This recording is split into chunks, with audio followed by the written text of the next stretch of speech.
Hello दोस्तों। तो आज हम लोग बात करने वाले हैं पब्लिक फाइनेंस। पब्लिक फाइनेंस क्या होता है दोस्तों, इसके बारे में हम लोग डिटेल में बात करेंगे। पब्लिक फाइनेंस की हिंदी होती है दोस्तों लोक वित्त। तो गाइस, लोक वित्त मींस की पब्लिक फाइनेंस।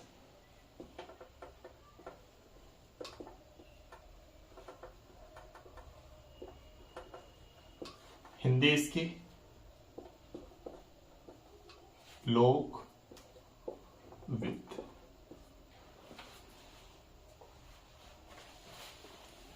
दोस्तों, सरकार के वित्त को हम लोग कहते हैं लोक वित्त या सार्वजनिक वित्त या गवर्नमेंट का पैसा। मीन्स की सभी का पैसा हो। लोक मीन्स होता है लोग, वित्त का मतलब होता है पैसा। जब लोगों का पैसा होता है उसी को हम लोग क्या कहते हैं, लोक वित्त। मीन्स की सरकार का वित्त। किसका वित्त? सरकार का वित्त लोक वित्त कहलाता है या फिर सार्वजनिक वित्त कहलाता है।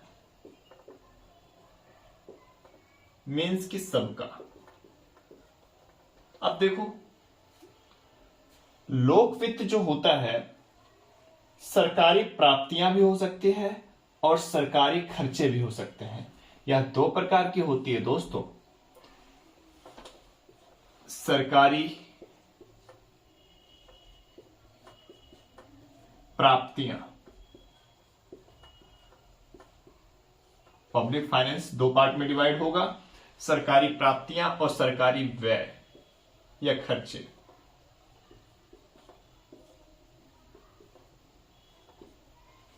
अब सरकारी प्राप्तियां भी दो तरीके की होती है। पहला तो यह होगा राजस्व प्राप्तियां और पूंजीगत प्राप्तियां। राजस्व प्राप्तियां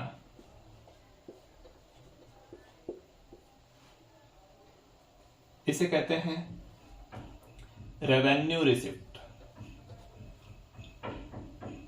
इसे गवर्नमेंट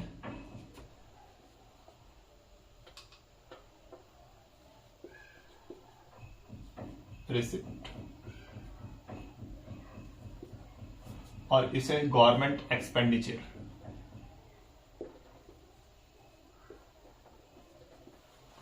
अब दोस्तों, ये रेवेन्यू रिसिप्ट क्या होता है? रेवेन्यू और राजस्व प्राप्तियां हो गई और राजस्व खर्चे, नहीं पूंजीगत खर्चे, राजस्व खर्चे इसमें आएगा। पूंजीगत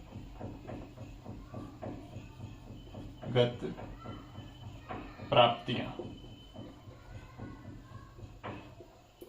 कैपिटल रिसिप्ट।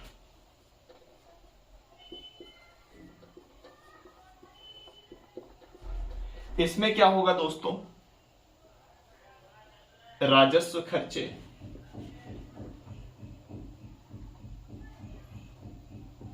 व्यय कह दीजिए आप इसे या खर्चे कह दीजिए, खर्च या फिर पूंजीगत खर्च।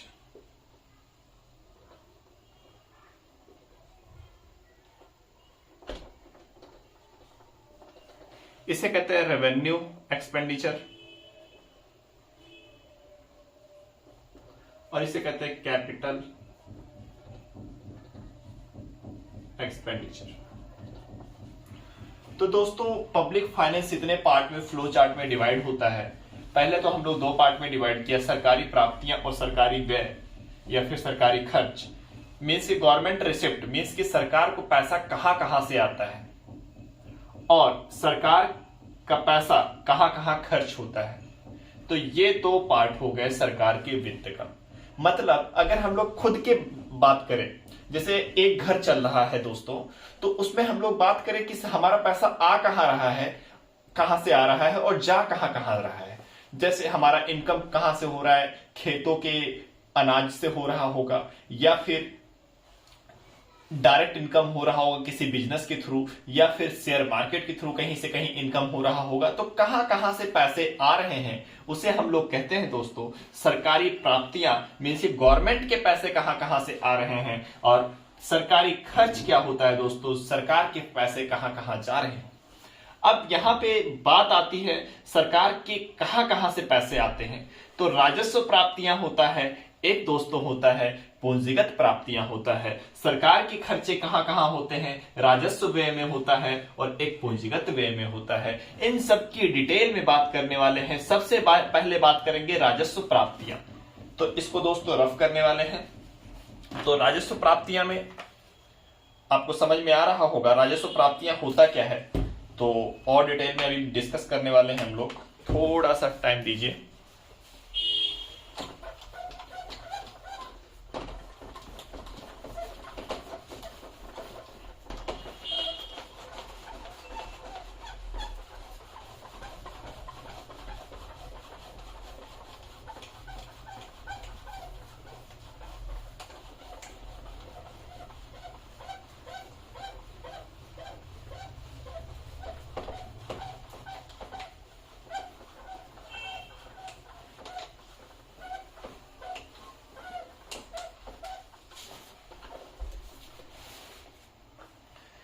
देखिए दोस्तों, राजस्व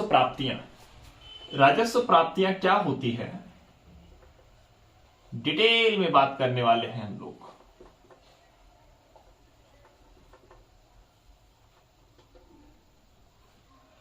मीन्स रेवेन्यू रिसिप्ट, सब शॉर्टकट में लिखा हुआ है, आप लोग कंफ्यूज ना होइए। देखिए रेवेन्यू रिसिप्ट का मतलब क्या हुआ, अगर कोई पूछ ले, सरकार को ना तो सार्वजनिक देयताएं बढ़ानी होती है, ना ही सार्वजनिक संपत्ति को कम करना पड़ता है। ऐसी प्राप्तियां को हम लोग क्या कहते हैं दोस्तों, राजस्व प्राप्तियां कहते हैं। तो देखिए सरकार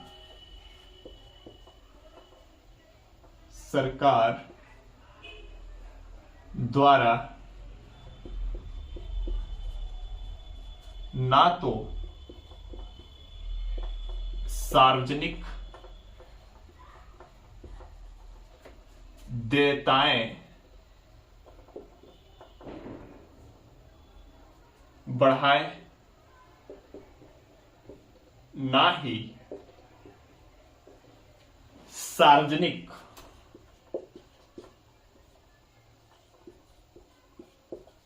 संपत्ति को कम करें। देखिए दोस्तों, इसको समझने के लिए बहुत सिंपल सा फंडा है। देयताएं का मतलब क्या हुआ, देयताएं का मतलब यह हुआ कि जैसे मान लो कोई बॉन्ड रिलीज किया गवर्नमेंट ने और सारा का सारा पैसा कलेक्ट कर लिया, तो हम लोगों को कभी ना कभी तो पैसा देगा ना। जैसे पोस्ट ऑफिस में एफडी करवा रहा है, तो पोस्ट ऑफिस में जब हम लोगों से एफडी करवा रहा है तो कभी भविष्य में मुझे पैसा मुझको देना पड़ेगा गवर्नमेंट को। तो गवर्नमेंट जब हमारे देने के पर्पज से पैसा कलेक्ट कर रही है तो हम उसे राजस्व प्राप्तियों में काउंट नहीं करेंगे। और सुनिए, ना ही सार्वजनिक संपत्ति को कम करें, ना ही सार्वजनिक संपत्ति को क्या करें, कम करें। तो ऐसे प्राप्तियां को हम लोग कहते हैं राजस्व प्राप्तियां। सार्वजनिक संपत्ति का मतलब क्या हुआ, जैसे एलआईसी को बेच दिया, एयर इंडिया को बेच दिया, एयरलाइंस को बेचा, और इंडिया एयरलाइंस को बेचा, और कहीं मान लीजिए रेलवे को बेच दे रहा है, तो ये सब सार्वजनिक संपत्तियां दोस्तों कम हो रही है। सार्वजनिक संपत्तियां जब कम हो जा रही है और ऐसी प्राप्तियों को हम लोग राजस्व प्राप्तियों में काउंट नहीं कर सकते हैं। जैसे ये राजकोष है, ये क्या है, राजकोष। जैसे अपना अकाउंट होता है ना, ऐसे गवर्नमेंट का ट्रेजरी होती है और इसको बोलते हैं हम लोग हिंदी में राजकोष। अब मान लीजिए एयर इंडिया बिका,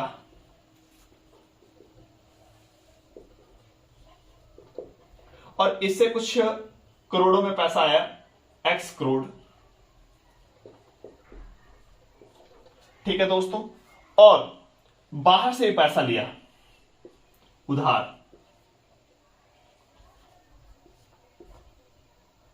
क्योंकि सरकारें उधार भी लेती है आईएमएफ से, तो ये दोनों ही हमारे राजस्व प्राप्तियां में नहीं आएंगी। मैंने क्या बोला, अगर ये बेच के कम कर दे रहा है, बेच के कम कर रहा है मीन्स कि सार्वजनिक संपत्ति को क्या कर रहा है दोस्तों, कम कर रहा है। और ये भी देखिए प्राप्त तो हो रहा है सरकार को पैसा, परंतु यहां पे क्या हो रहा है दोस्तों, एयर इंडिया में संपत्ति कम हो रही है, यहां पे देयताएं बढ़ रही है, मीन्स मुझे कभी ना कभी देना पड़ेगा। ऐसे हम लोगों की प्राप्तियां को राजस्व प्राप्तियां कहते हैं। कॉन्सेप्ट समझ में आया होगा। मीन्स की सार्वजनिक संपत्ति, दो वर्ड याद रखिए, सार्वजनिक संपत्ति कम ना करनी पड़े, और देयताएं मीन्स कि हम कभी किसी को देना, ऐसे संपत्ति को हम लोग, प्राप्तियों को हम लोग राजस्व। आप कहोगे होता क्या है फिर, आता कहां से है पैसा। जैसे दोस्तों टैक्स हो गया, क्या हो गया दोस्तों, tax.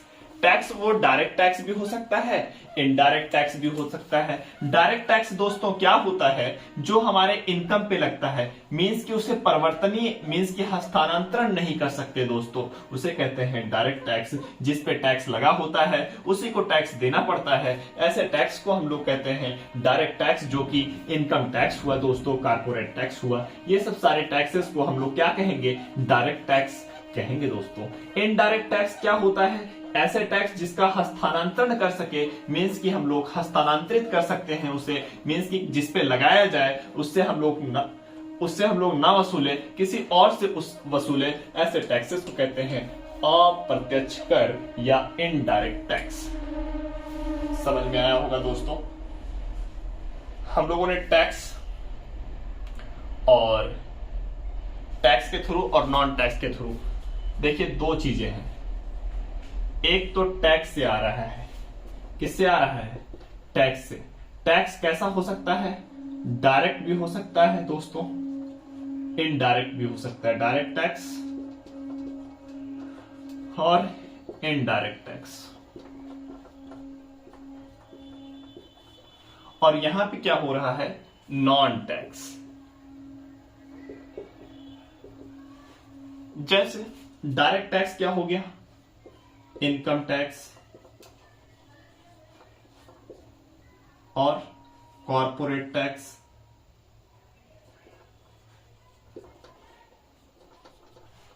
Capital gain tax,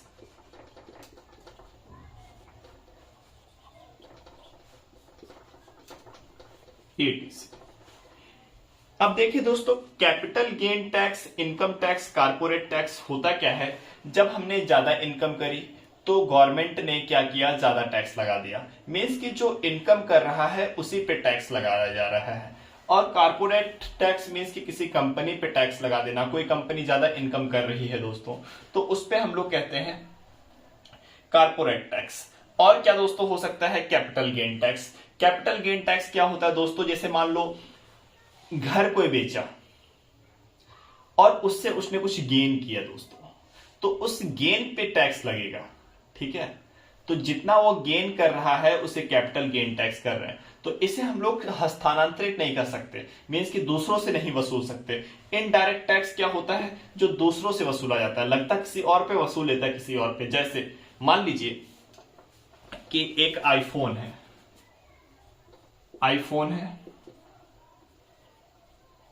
BMW है और राइस है। तो आईफोन पे टैक्स लगा रहा है गवर्नमेंट, आईफोन की कंपनी पे, BMW पे, किसी कंपनी पे, और राइस जो उत्पादन कर रहा है उस पे टैक्स लगा रहा है, उपभोग या उत्पादन जो भी कर रहा होगा उस पे टैक्स लग रहा है। तो अगर इसको बढ़ा दे रहा है तो ये क्या हो रहा है कि ये दूसरों से वसूल रहा है, जो इसका कंजप्शन कर रहा है उससे वसूल रहा है, और राइस जो यूज करेगा, जो उपभोग करेगा उससे वसूलेगा। तो हम लोग यह कह सकते हैं कि इनडायरेक्ट टैक्स उस पे लगाया जाता है जो इसका कंजम्पशन कर रहा हो। तो हम लोगों को ऐसा बोला जाता है और ऐसा समझाया भी जाता है कि इनडायरेक्ट टैक्स अच्छा नहीं होता और डायरेक्ट टैक्स अच्छा होता है।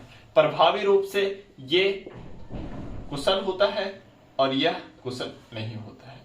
मीन्स कि डायरेक्ट टैक्स जितना इनकम करोगे उतना टैक्स देना पड़ेगा। अब मान लीजिए दोस्तों कि अब मान लो बिस्किट का पैकेट है, क्या है, बिस्किट का पैकेट, मान लो कि बिस्किट का पैकेट 50 रुपीज का है, तो अब कोई मुकेश अंबानी भी खरीद रहे हैं तो 50 रुपीज का मिल रहा है, और एक ठेला चलाने वाला बंदा भी खरीद रहा है तो उसको भी 50 रुपीज का ही मिल रहा है वो दोस्तों।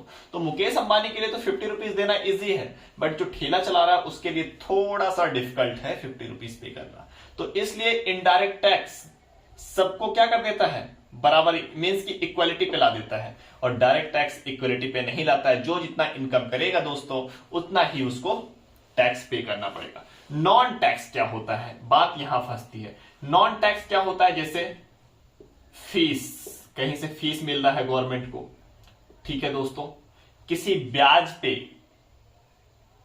पैसा लगाया हुआ है और वहां से इंटरेस्ट मिल रहा है, इंटरेस्ट के थ्रू, और फाइन जब लगाता है इस पे पैसा लगाता है, इससे पैसा मिलती है। मीन्स की इन सब से कोई, इससे हमारा क्या हो रहा है, किसी को देयताएं नहीं बढ़ रही है, इससे हमें किसी को बंदे को पैसा नहीं देना है। टैक्स मिल गया, इनकम टैक्स वालों ने इनकम टैक्स ले लिया तो फिर उसे रिटर्न नहीं करना पड़ता है। हम लोगों ने बिस्किट का पैकेट लिया तो फिर हम गवर्नमेंट से मांग नहीं सकते हैं कि हमें टैक्स दीजिए। अब फीस, इंटरेस्ट, फाइन, ये सब जैसे चालान कट जाता है तो ये सबसे गवर्नमेंट को पैसा मिलता है, तो उसे हम लोग कहते हैं नॉन टैक्स, मींस कि ये आता है रेवेन्यू रिसिप्ट में। तो कॉन्सेप्ट समझ में आया होगा दोस्तों रेवेन्यू रिसिप्ट का। और क्या हो सकता है, आरबीआई सबसे ज्यादा गवर्नमेंट को क्या देती है, रेवेन्यू रिसिप्ट देती है। तो रेवेन्यू रिसिप्ट का कॉन्सेप्ट क्लियर हो गया होगा दोस्तों। Thank you so much.